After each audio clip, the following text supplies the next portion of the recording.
Goede Geld, Hujvaj. Yo, start of another day. And, boy, that's good. Greetings from the Durango KOA campground. And, this isn't really it's not really the greatest of campgrounds. My LTC might be happy with it, but for me, it's just an average, typical KOA campground. Now, the campground we're driving to tomorrow. Tomorrow we have a 5-hour drive. We have a 5-hour drive tomorrow, and we're going to a campground in, I believe it's in the town Fruita, Fruita, which might be Spanish for the word fruit. But tomorrow we got about a 5-hour drive over into Utah, and we're going to Capitol Reef National Park, and we'll have 2 nights.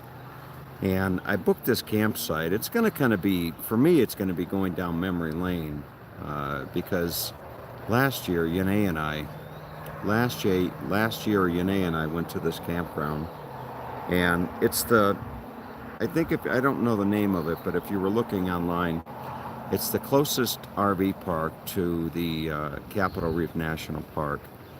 And not only am I going back, not only am I going back to the same campground, but I've reserved the same camp spot. And talk about deja vu. Talk about deja vu. Last year I was at this campground with Yanae, and it was just the most beautiful spot. I mean, I wish I could have stayed there longer last year. And last year, if you had told me that I'd be returning this year, but with a lovely lady from Hungary and not Venezuela, I'd say, who?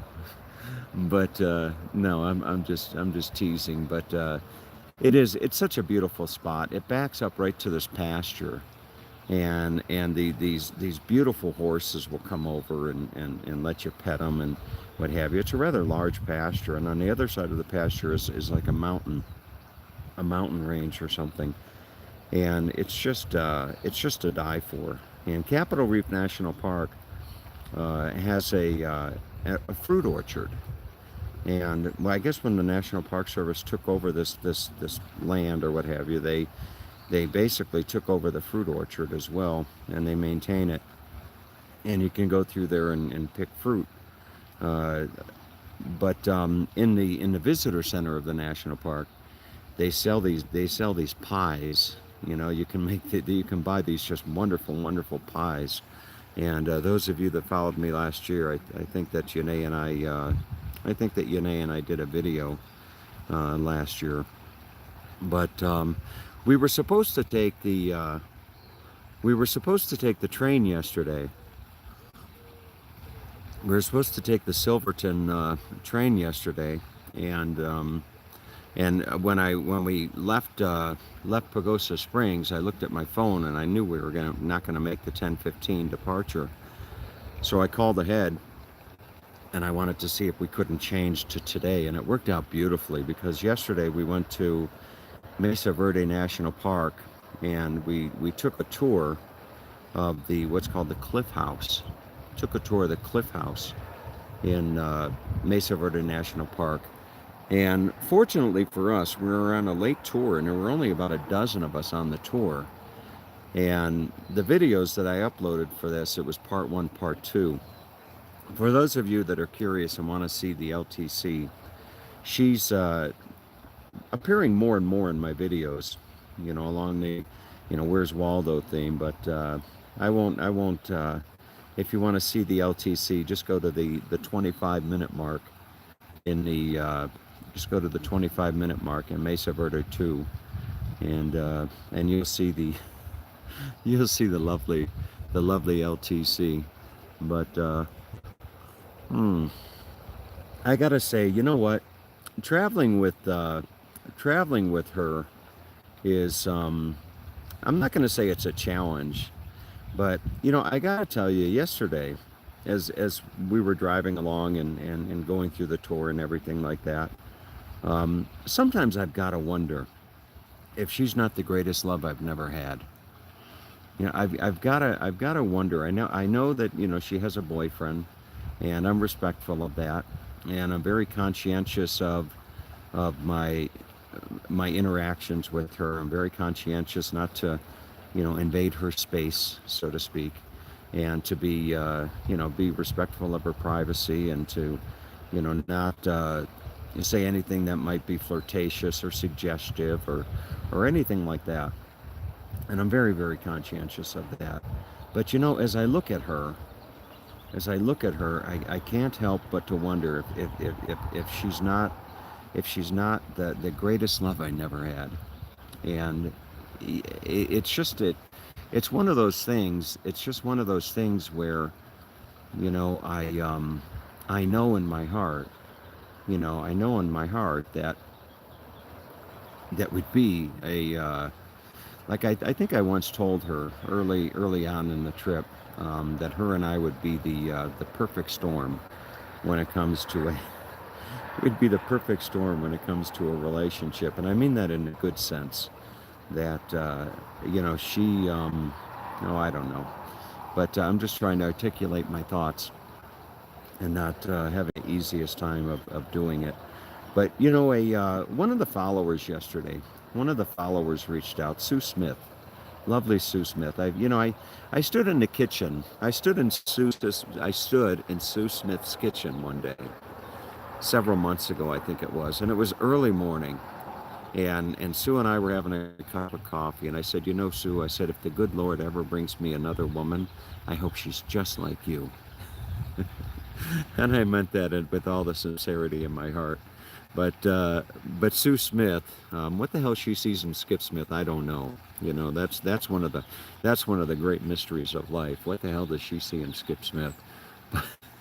Or how the hell did Skip Smith get such a beautiful woman as Sue Smith? Maybe that's the mystery of life. But anyway, Sue Smith made a comment on my video yesterday that Sue Smith made a comment on my video yesterday that my videos seem different.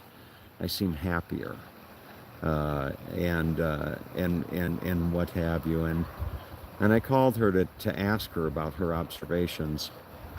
And she should just say that, in this video, in my videos here, I've got a little bit of a spring in my step.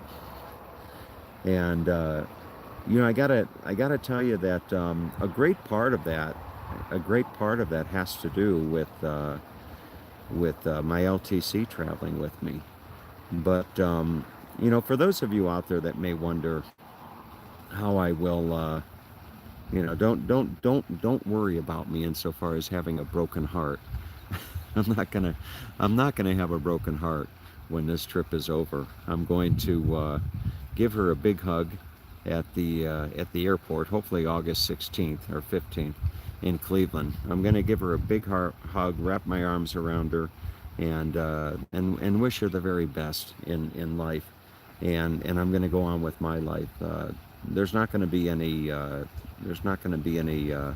lovesick lovesick blues, so to speak. So don't worry that as much as I express my adoration and my love for this lady, that I'm going to be heartbroken.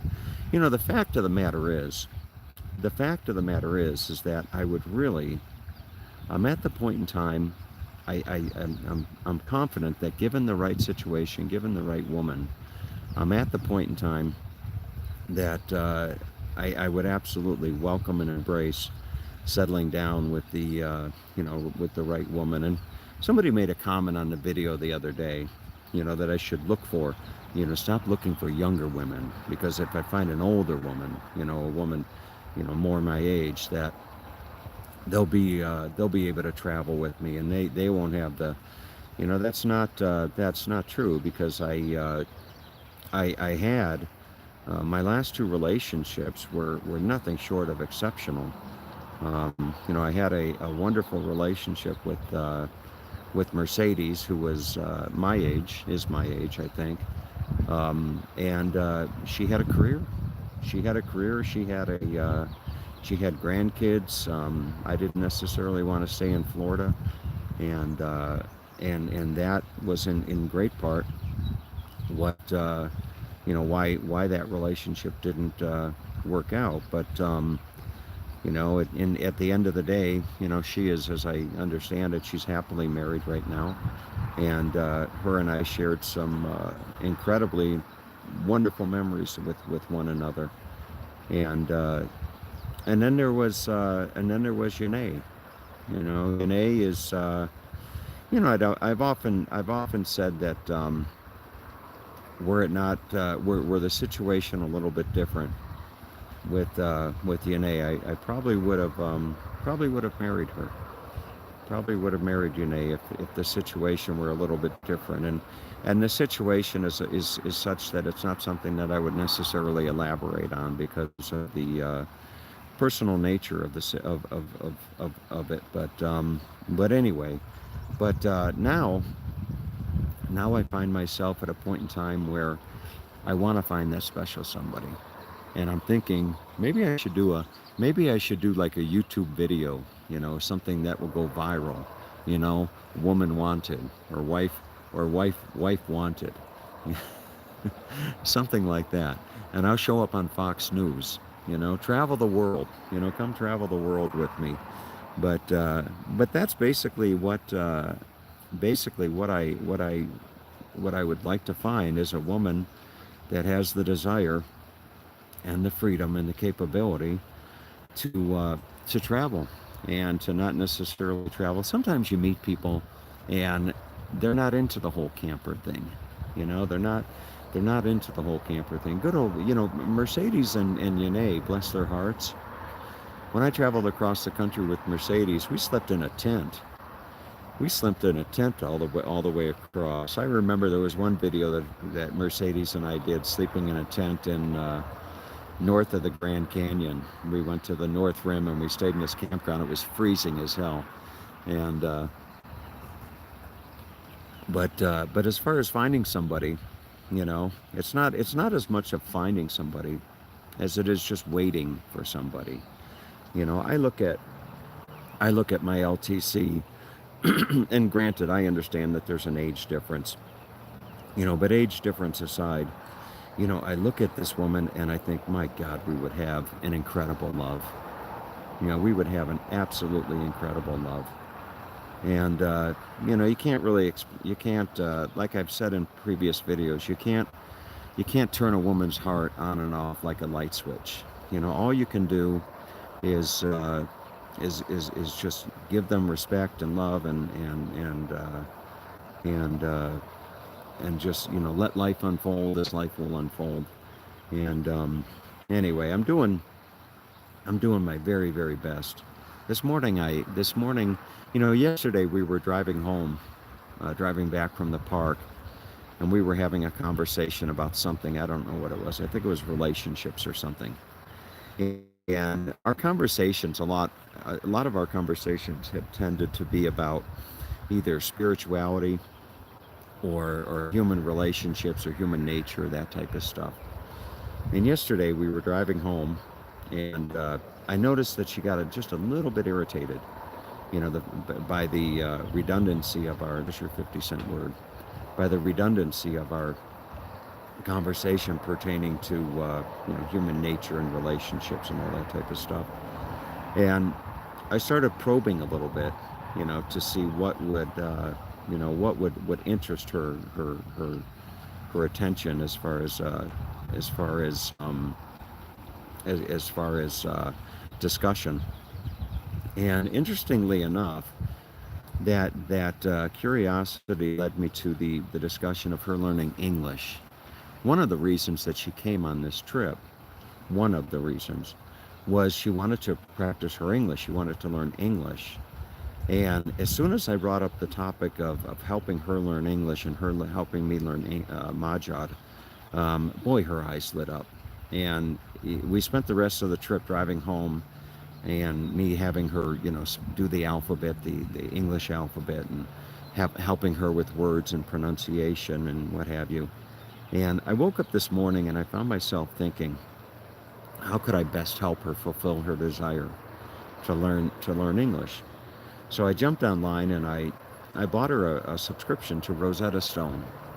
a 3 month. I bought her a 3 month subscription to Rosetta Stone to learn English, and and she'll get set up on her laptop, and she got a laptop when she got here.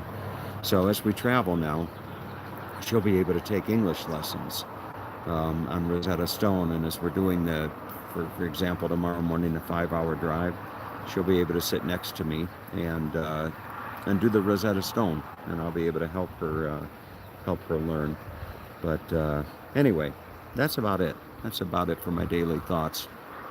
Now it is on with the day with the greatest love I never had, and it's all good. Okay, it's all good. So anyway,